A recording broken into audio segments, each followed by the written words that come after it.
కళ్ళ ముందు కనిపించే దైవం అవుతుంది. లేదనుకునే అల్పులకి ఆమె కళ్ళు తెరిపిస్తుంది.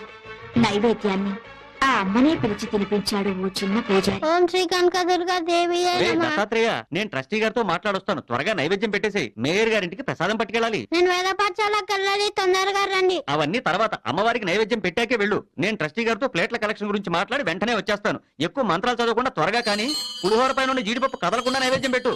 తినమ్మా తిను. నేను